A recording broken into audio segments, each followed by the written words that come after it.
الرجيم بسم الله الرحمن الرحيم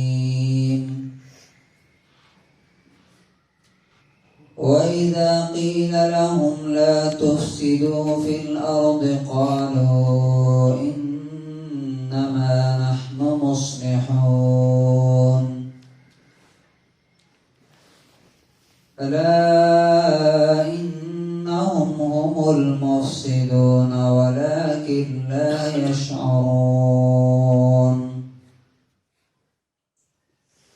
سورہ نمبر 2 آیت نمبر 11 اور 12.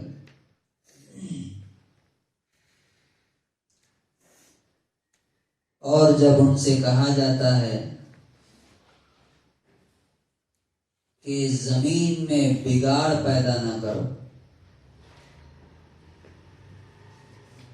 تو وہ کہتے ہیں کہ ہم تو صرف اصلاح کرنے والے، ریفارم کرنے والے. خبردار ہو جاؤ کہ بے شک یہی لوگ فساد اور بگاڑ پیدا کرنے والے ہیں، لیکن ان کو اس کا احساس نہیں. When it is said to them, do not cause corruption on the earth, they say, we are but reformers. Beware,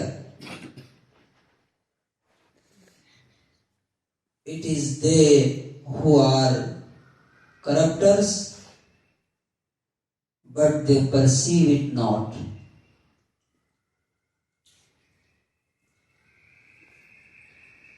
منافق کی خصوصیت اللہ تبارک و تعالی بیان کر رہا ہے کہ ایک انسان جب اللہ تعالی سے دھوکا کرتا ہے، دکھانے کے لیے ایمان لاتا ہے اور اندر اس کے کفر بھرا ہوتا ہے، وہ حالات اور ماحول کو دیکھ کے چلتا ہے.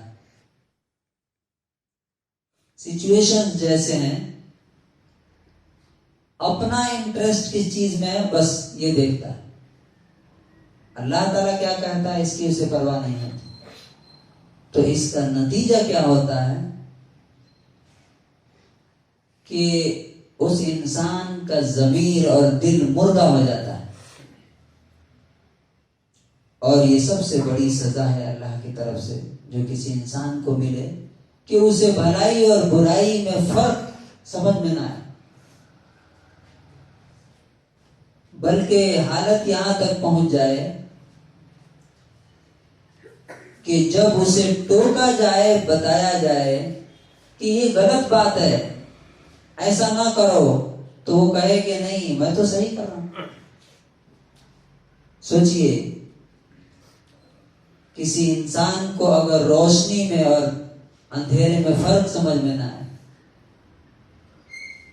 وائٹ اور بلیک میں فرق سمجھ میں نہ آئے، تو کتنا بڑا محروم انسان ہے.